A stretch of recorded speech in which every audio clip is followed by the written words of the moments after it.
नमस्कार दोस्तों, स्वागत है आप सभी का संकल्प स्टडी पॉइंट उत्तराखंड में। तो दोस्तों आज हम बात करेंगे खंड फर्स्ट से। आज का हमारा टॉपिक रहेगा शिक्षण, व्यवसाय एवं कार्य संतुष्टि। ठीक है, ये इंपॉर्टेंट टॉपिक है दोस्तों। ये खंड फर्स्ट जो है शिक्षण अभिरुचि से दोस्तों आज का ये टॉपिक है। और इससे पहले दोस्तों हमने लगभग हमने जो है खंड फर्स्ट जो है कंप्लीट कर लिया है। इसमें एक टॉपिक और रहा है आपका कक्षा अनुशासन, विद्यालय अनुशासन और शैक्षिक नियोजन वाला। तो इसको भी जल्दी करेंगे दोस्तों। तो दोस्तों देखिए, शिक्षण, व्यवसाय एवं कार्य संतुष्टि दोस्तों, आप सभी जानते हैं कि शिक्षण व्यवसाय क्या होता है, ठीक है, और इसकी कार्य संतुष्टि क्या होती है।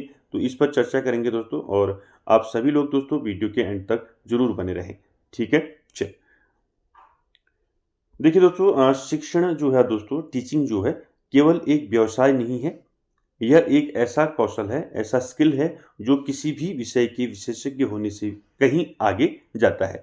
एक शिक्षक में विभिन्न गुण होने चाहिए। जैसे देखिए, गुणों की बात करें तो शिक्षक के गुणों की बात हो रही है। ठीक है, तो शिक्षक के गुणों की बात करें तो यहाँ पर मैंने जो है कुछ आपके इंपॉर्टेंट जो है गुण लिए हैं।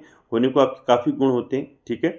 तो यहाँ पर कुछ आपके इंपॉर्टेंट लिए हैं, इनको देखिए। पहला देखिए, जो शिक्षक अपने काम और पढ़ाए जाने वाले विषय के प्रति जुनूनी होते हैं, उनका छात्रों पर गहरा प्रभाव पड़ता है। ठीक है दोस्तों, तो ये कहने का मतलब ये है कि शिक्षक दोस्तों अपने काम और पढ़ाए जाने वाले विषय के प्रति अगर क्या होगा, जुनूनी होगा शिक्षक, तो उनका छात्रों पर जो है क्या क्या होगा, गहरा प्रभाव पड़ेगा। ठीक है। दूसरा देखिए, शिक्षक छात्रों को प्रेरित करने, प्रोत्साहित करने और सीखने के प्रति प्रेम पैदा करने की क्षमता रखते हैं। ठीक है, आप सभी जानते हैं कि जो शिक्षक है यानी कि जो टीचर होता है दोस्तों, वो छात्रों को, बच्चों को हमेशा प्रेरित करता है, प्रोत्साहित करता है। ठीक है, और सीखने के प्रति जो है बच्चों में प्रेम पैदा करता है। ठीक है, उसके बाद अगला देखिए, शिक्षक जो है दोस्तों हमेशा अपने कौशल को बेहतर बनाने और ज्ञान प्राप्त करने पर ध्यान केंद्रित करते हैं। यानी कि जो शिक्षक होते हैं दोस्तों, वो हमेशा क्या करते हैं, अपनी स्किल को, अपने कौशल को बेहतर बनाने और ज्ञान प्राप्ति करने पर जो है क्या करते हैं, ध्यान केंद्रित करते हैं। ठीक है, उसके बाद देखिए अगला गुण है, एक शिक्षक को हमेशा चुनौतियों का सामना करने के लिए क्या होना चाहिए, धैर्यवान और लचीला होना चाहिए। ठीक है, यानी कि शिक्षक को जो है दोस्तों शिक्षण में जो भी चुनौतियाँ आती हैं, उनका सामना करने के लिए उसको जो है धैर्यवान होना चाहिए। ठीक है, लचीलापन होना चाहिए। ठीक है, तो ये कुछ आपके महत्वपूर्ण गुण हैं शिक्षक के, इनको आप याद रखेंगे। ठीक है, और भी गुण हैं आप जानते हैं। ठीक है, तो ये यहाँ पर जो है प्रमुख जो है गुण लिए गए हैं। ठीक है, चल आगे बात करें दोस्तों। देखिए, शिक्षक ही छात्रों को अन्य व्यवसायों को अपनाने के लिए जो है सिखाते हैं। तो कहने का मतलब ये है दोस्तों कि जो शिक्षण व्यवसाय है, तो शिक्षण व्यवसाय जो है सभी व्यवसायों की जननी कहा जाता है। ठीक है, क्या कहा जाता है, जननी कहा जाता है। ठीक है, शिक्षण व्यवसाय को। ठीक है, क्योंकि शिक्षण व्यवसाय से ही दोस्तों जो है शिक्षक ही जो है बच्चों को क्या करता है, व्यवसाय को अपनाने के लिए क्या करता है, उनको, बच्चों को बताता है। ठीक है, सिखाता है बच्चों को। ठीक है, यही कारण है दोस्तों कि लोग शिक्षण को एक महान व्यवसाय मानते हैं।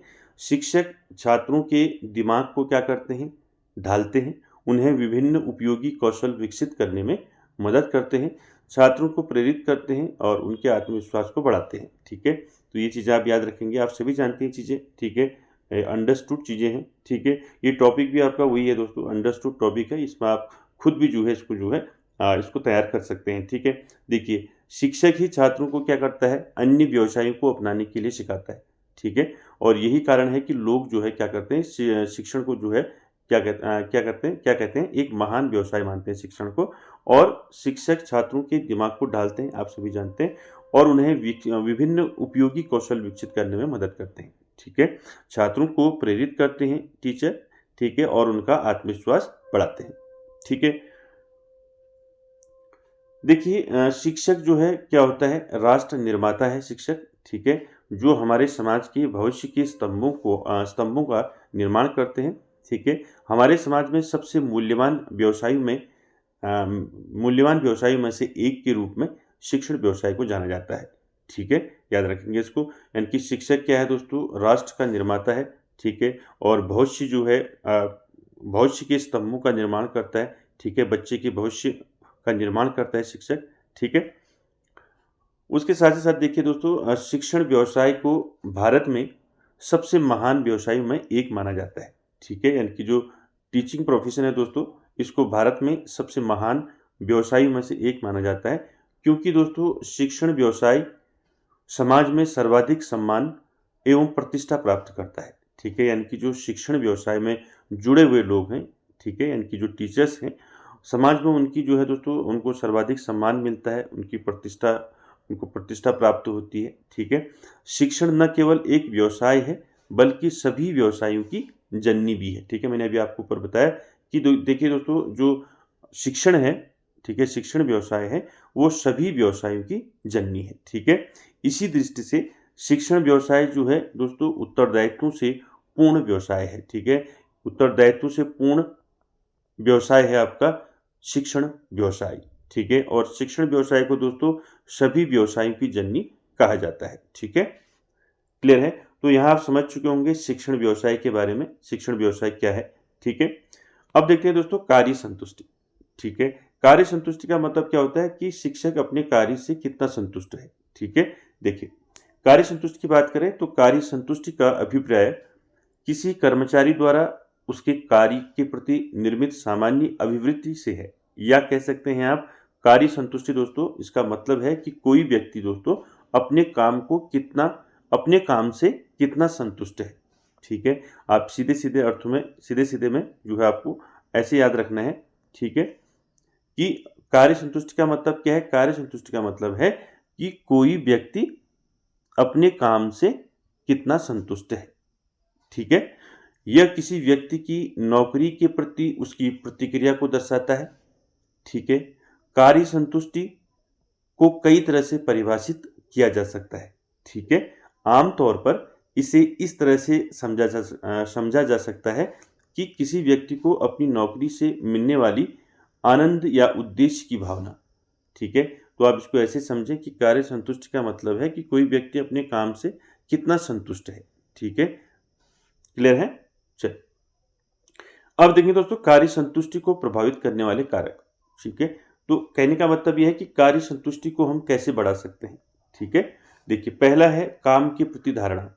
ठीक है, यदि काम के प्रति दोस्तों सकारात्मक धारणा रखना भी जो है कार्य संतुष्टि बढ़ाने में मदद करता है। कहने का मतलब यह है कि अगर शिक्षक जो है दोस्तों अपने काम को जो है सकारात्मक तरीके से करेगा, ठीक है, सकारात्मक धारणा से करेगा, तो कहीं ना कहीं जो है ये संतुष्टि बढ़ाने में मदद करेगा। दूसरा देखिए कार्यस्थल पर रिश्ते, यानी कि जहाँ पर शिक्षक कार्य करता है। ठीक है, यानी कि स्कूल कॉलेज जहाँ पर भी शिक्षक जो है शिक्षा प्रदान करता है, तो कार्यस्थल पर रिश्ते का मतलब है कि कार्यस्थल पर अच्छे रिश्ते बनाना भी कार्य संतुष्टि बढ़ाने में मदद करता है। यानी कि कार्यस्थल पर जो टीचर्स हैं उनके साथ अच्छे रिश्ते बनाना, यानी कि जहाँ भी शिक्षण कार्य शिक्षक कर रहा है वहाँ जितने भी लोग हैं उन सभी से जो है अच्छा रिश्ता रखना, तो ये भी कहीं ना कहीं कार्य संतुष्टि को बढ़ावा देता है।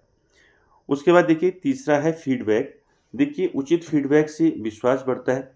ठीक है, अगर उचित हम पृष्ठ पोषण देंगे, फीडबैक देंगे, तो उससे क्या होगा? विश्वास बढ़ेगा। ठीक है, ये भी कहीं ना कहीं क्या करता है? कार्य संतुष्टि को प्रभावित करता है। ठीक है, और साथ ही साथ दोस्तों कार्य संतुष्टि को बढ़ाने के लिए हम क्या कर सकते हैं? जिन कामों को करना पसंद है उन्हें ज़्यादा कर सकते हैं, यानी कि जिन कामों को करना आपको पसंद है उन्हें ज़्यादा करें। इससे क्या होगा? आपका कार्य संतुष्टि बढ़ेगी। ठीक है, और दूसरा है मौजूदा स्थिति में बदलाव करें और ऐसा तत्व पेश करने की कोशिश करें जो आपको काम करने के लिए प्रेरित करे। तो दूसरा क्या है, हम कैसे बढ़ा सकते हैं कार्य संतुष्टि? मौजूदा जो स्थिति है उसमें बदलाव करें। ठीक है, और ऐसा तत्व पेश करें करने की कोशिश करें जो आपको काम के लिए क्या करे? प्रेरित करे। ठीक है दोस्तों, तो ये आप समझ चुके होंगे कि कार्य संतुष्टि क्या होती है।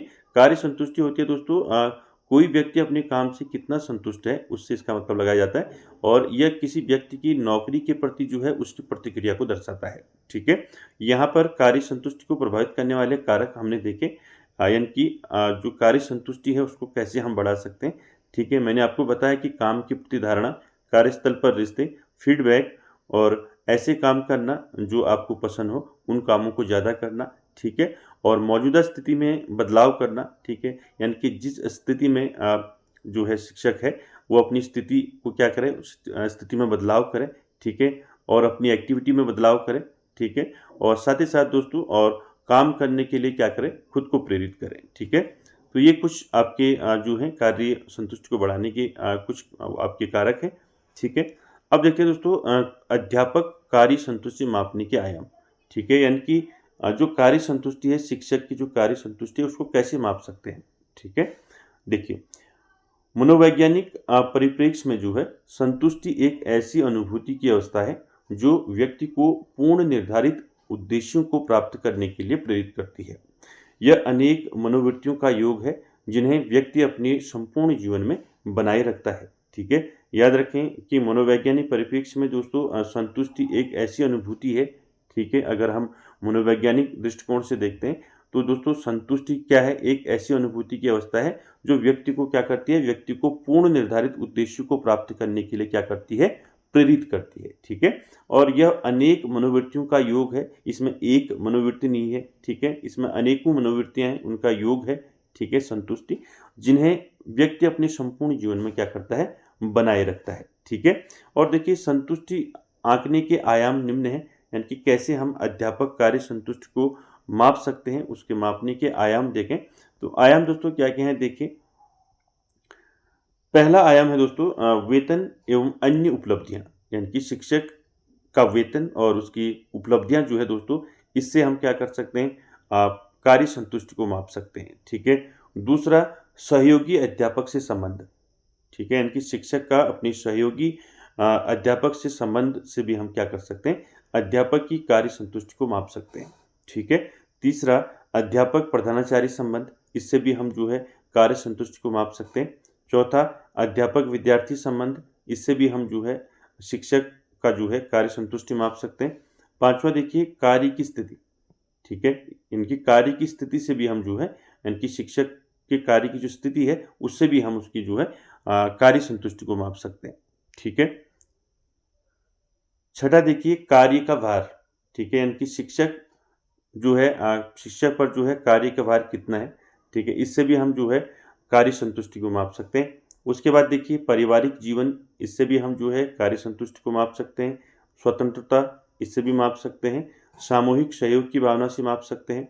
और सुरक्षा, पहचान एवं परिस्थिति से भी माप सकते हैं। तो दोस्तों कुछ ये आपके आयाम हैं, इनको आप याद रखेंगे कि शिक्षक कार्य संतुष्टि मापने के कुछ आयाम हैं, इनको आप याद रखेंगे, ठीक है। इन आयामों के माध्यम से हम माप सकते हैं कार्य संतुष्टि को, ठीक है।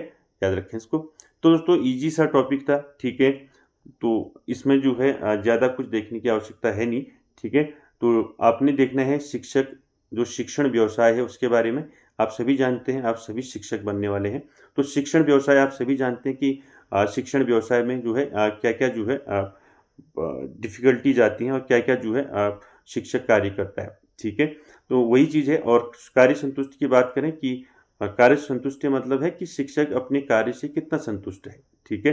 तो ये सारी चीज़ें दोस्तों अंडरस्टूड हैं, इनको आप वैसे भी लिख सकते हैं। तो ये टॉपिक मैंने दोस्तों इसलिए छोड़ा था, ठीक है।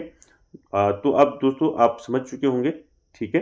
तो ज़्यादा आपका टफ नहीं है, ईजी टॉपिक है, ठीक है। तो दोस्तों आज का सेशन यहीं पर समाप्त होता है। और आगे दोस्तों फिर हम इसमें एक टॉपिक छूटा है, आपका जो खंड फर्स्ट में शिक्षण अभिरुचि में, वो है आपका कक्षा अनुशासन वाला, ठीक है। उसको जल्द ही हम कंप्लीट करेंगे दोस्तों। और दोस्तों वीडियो के एंड तक बने रहने के लिए थैंक यू वेरी मच।